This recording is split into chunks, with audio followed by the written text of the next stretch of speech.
Damaged Defenders by Sherza. Chapter 91. Aunt May.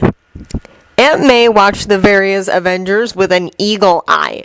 She could see why Peter was so intimidated by the Black Widow woman. She was quite good looking, which would cause a teenage boy problems all on its own, and had a rather predatory, no-nonsense air even when she was flinging herself about on gymnastic equipment. Peter had been right about one thing, which pleased May greatly. The Avengers, at least these ones, all seemed rather down to earth and definitely not puffed up with their own importance, though they did seem a little on the crass side. She supposed she could deal with that, and they certainly were due a few concessions considering what they'd accomplished. Still, Peter was her responsibility, so they weren't going to escape the Inquisition entirely. Once they were in the observation room, she turned to face Dr. Banner and the two men who'd followed him in, Hawkeye and Logan, codenamed Wolverine, she believed, from the information spread over television. Hands on her hips, she glowered at them.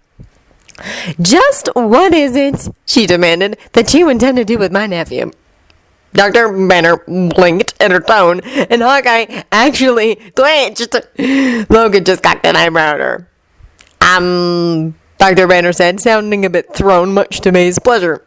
"Help him get a handle on his powers?" he offered. She frowned. "See, that's all you do. He is far too young, too." Anything else she was going to say got cut off as Peter came out of the locker room, dressed as Spider-Man.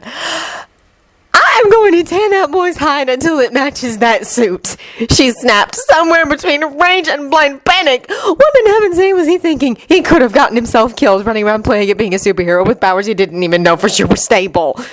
The thought of potentially having lost both Peter and Ben within such a short span made her chest seize. She didn't stop to think and just stormed back out into the gymnasium. "Peter Benjamin Parker!" she bellowed.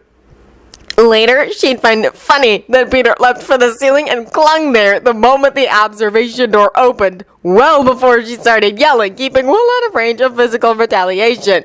And even with his entire face hidden, he managed to look extremely sheepish. "Of all the irresponsible, idiotic things to do, young man," Aunt May yelled at a somewhat lessened level, "you said yourself you had no idea what you can really do or whether it was stable or not, and yet your first response is to..." She flapped a hand up at him and the Spider-Man suit. "I am going to tan your hide and ground you for a year," she huffed. "Maybe two. Get down here, right now." Peter dropped to the floor with gratifying alacrity. May restrained the urge to shake him until his brain rattled in his skull, and settled for hugging the life out of him, then pulling back to give him a fulminating glare. "I couldn't have borne losing you too, Peter. You have got to be more careful. I don't know where your head's gone the last few months. You're usually a lot more level-headed and sensible than this." "I got scared," he admitted in a quiet voice. "I didn't know what was going on and got all turned around. And then..." He made a joking noise. "And then Ben was killed," May said. Peter squirmed around for a minute and then blurted out, "It was my fault. He wouldn't have..." Oh, no wonder he'd been acting so oddly if he'd been blaming himself. Evidently, the Avengers had good sense, because the latter of them disappeared like smoke, giving the two of them what privacy they could. "Oh, Peter, sweetie, it wasn't your fault," May said, then pulled him into another hug. "Not unless you pulled the trigger yourself, which I know you didn't. Things happen, Peter. You have no way of knowing that was going to happen. No way to stop it, even with your new abilities." Peter sort of buried his face against her shoulder, and they stayed like that for a while. Eventually, he pulled himself back together, enough so he actually pulled the mask off and wiped his eyes. "Is that why the Spider-Man thing?" she finally asked. Peter sniffed a little, then nodded. I couldn't..." He flapped a hand, then huffed. "I don't want anyone else to hurt like that. I'm not..." He waved a hand towards the elevator, indicating the Avengers. "I'm not like them. Not really. Saving the world? A bit much. But I can stop the small stuff." May let out a little laugh. "Oh, Peter, give it a little time and you'll change the world too, you know. You're so smart that sometimes it scared us both, even before this." She waved at the suit. Ben and I both were very sure there wasn't much of anything you couldn't do if you put your mind to it. Then she glowered at him. I am still going to tan your hide for hiding this from me, though. And then she swatted him upside the head. Ow! Peter whined, cringing away from her theatrically. Then he sniffed and hugged her again. Thanks, Aunt May, he mumbled against her collar. After that, they pulled apart and Peter glanced around, then up. Hello? After a second, a distinctly amused, if mechanized, voice responded. How may I be of assistance? Can you tell the Avengers they can come back in? We're done being all emotional, Peter said. Though that conversation we're going to have does keep getting longer, May said, giving Peter a look. He gave her a sheepish look in return. Yeah, I kind of figured.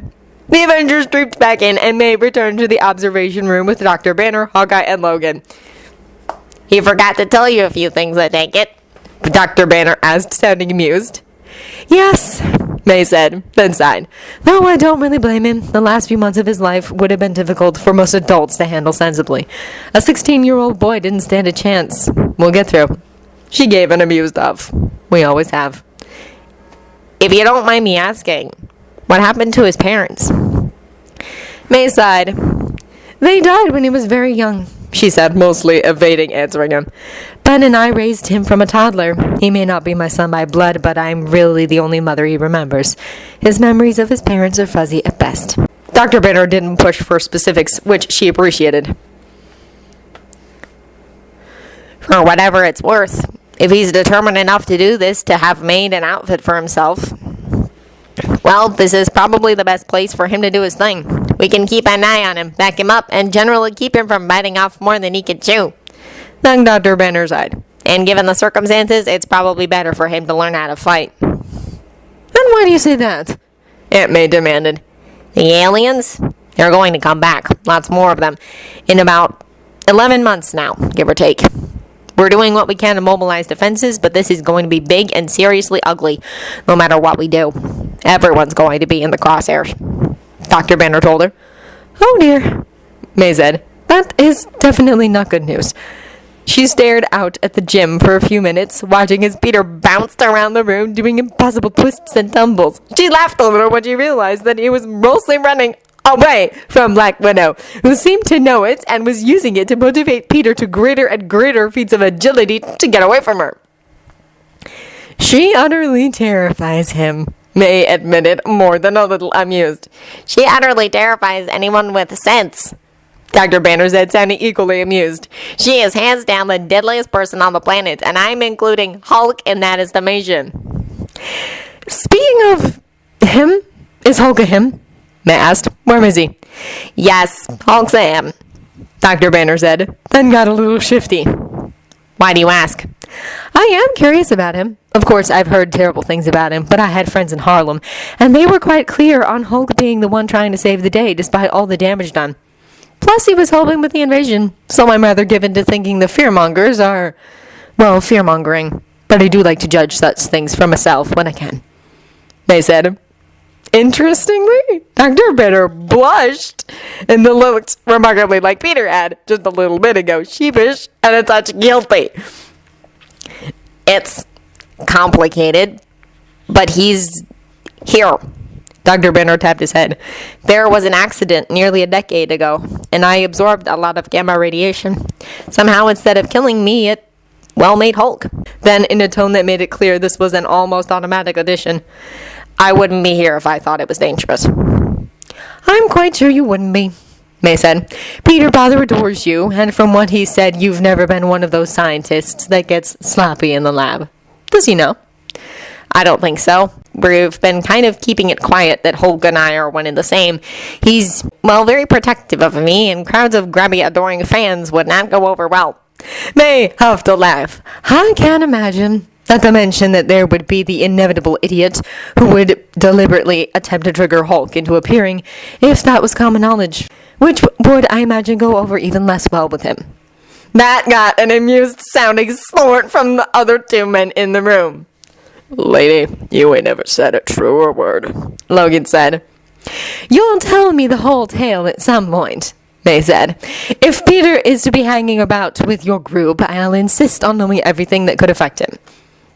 I'll tell you my story and what's going on in general, Dr. Banner told her. But you're going to have to pry everyone else's stories out of them. Fair enough, May allowed. Before she could really start asking questions, the testing came to a close and Peter, Gambit, and Black Widow came in. Peter pulled off his mask and flopped down, exhaling hard. May fought down a grin when she realized that despite being scared to death of her, Peter had put himself between May and Black Widow. Well, he's more flexible than I am, which is saying something since I'm not exactly human normal myself, Gambit admitted. He flopped into another chair, looking a good bit sweatier and more tired than Peter did. And he's got better stamina, if only just. His form's rough, but given he's only just started, that's not surprising, Black Widow said. That and the stamina can be improved with some work. Give him a little time and he'll be fairly formidable in a fight. Hawkeye elbowed her somewhat less than subtly, which May gave him points for doing. She glanced at him with a frown. They had a complex little conversation with head tilts, eyebrows, and hand gestures that were definitely not regular sign language, and the irritation on Black Widow's face faded into understanding. If you're willing to let him train, of course, Widow added, rather belatedly. May wondered about the delay and the fact that she apparently had to be reminded that getting a guardian's permission was necessary for someone underage, but decided not to pursue the subject right then. Widow had corrected her oversight, and that was really all that counted, especially in the face of Peter giving her the wide, hopeful, puppy dog eyes, and in the fact of what Dr. Banner had told her. Provided I am kept in the informational loop, including being informed when you believe him to be fighting ready and wish to include him in any tasks that come up, and you ask before taking him out of state for any reason, I see no real reason to gainsay him getting trained, May said, then leveled a flat look at Banner. Provided, in addition, that he gets his grades back up and keeps them up where they belong. I'll not have him trashing his future career possibilities in his effort to save the world, however noble that cause may be. You don't want to have final say on whether or not he fights? Hawkeye asked, looking curious. May gave the Spider-Man suit a significant look. Well, I believe that choice is out of my hands. If he truly wishes to fight the good fight, there is nothing I can do to stop him. The best I could do for him is to ensure he gets the best training possible to give him the best chance of living to a ripe old age.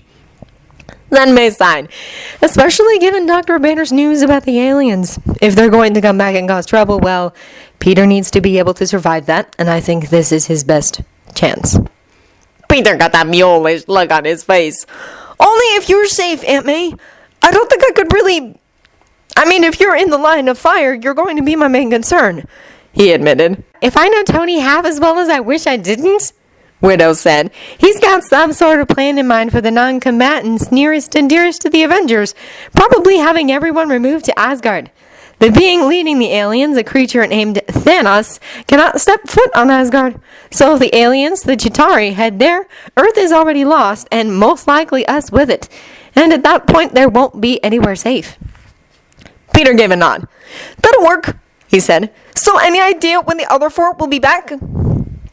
If they've kept to their itinerary, they're on Alfheim right now, Dr. Banner said, with Vanheim and Jotunheim tomorrow and the next day. So with luck, they'll be back by the start of next week.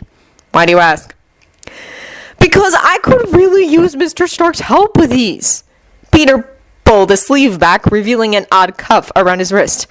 It's how we do the webs. They work, but they're on the rough side since I wasn't willing to steal to get better stuff to work with. You better not have been, May scolded.